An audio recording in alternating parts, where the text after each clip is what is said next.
What you've done, the accomplishments, you know, I know the traits, some of the traits that we mentioned already were the self-regulation, the grit, the gratitude, optimism, and fairness, all those things. Talk a little bit about your situation and how your situation is similar to what the kids are going through and will continue to go through as they get older. Incorporate bullying, obviously. And obviously the bullying component. Well, this isn't the first time I've gotten to talk to a bunch of young guys and ladies.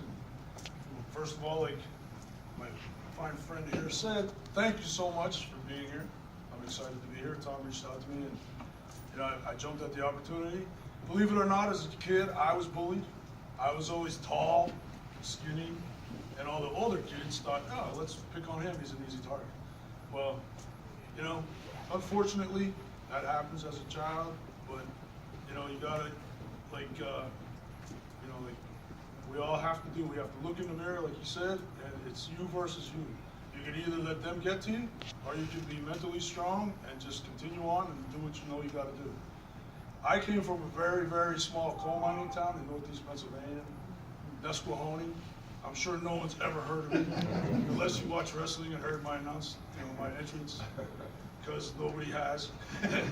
But as a child, I was the kid that would say, hey, you're gonna watch me in the NFL, or you're gonna watch me on Monday Night Raw. And that was when I was 14, 13 years old. And people look at me like I had two heads. And I'd be like, no, I'm telling you, it's gonna happen. So if you guys have the faith in yourselves and the determination, anything is possible. I'm a perfect example of it. I come from a town of 3,000 people.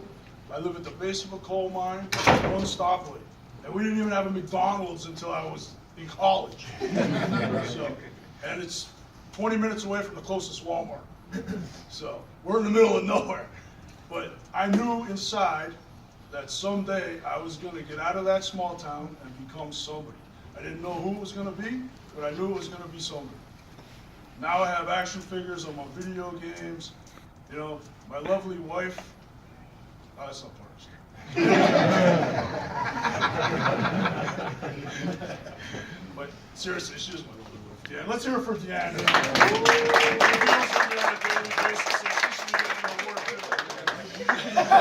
But anyway, back to the story. So, like I said, I come from a small coal mining town, and I always would tell people I knew what I was going to do. And you know what's funny? Those same people that looked at me and said, Snitsky, you're crazy. And I'd be like, yeah, I am crazy. Those same people would come and say, hey, can I get an autograph from my nephew? Can I get an autograph from my daughter? And I'd be like, I told you I was going to do it. And to me, that was the most gratifying thing, because they were the same doubters and the same people that said, you're never going to do that. And I did it because I knew I was going to do it. So if you guys set your mind to doing it, you can do it, no matter whether, like you said, it's a doctor, a lawyer, professional football players, a pro wrestler. I mean, you know, I was thinking about being a model, but so I went with wrestling. But anyway, honored to be here.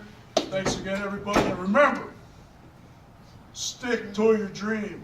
Don't let anybody tell you you can't do it. Nobody. My mom even said to me, when you get a real job? My own mother.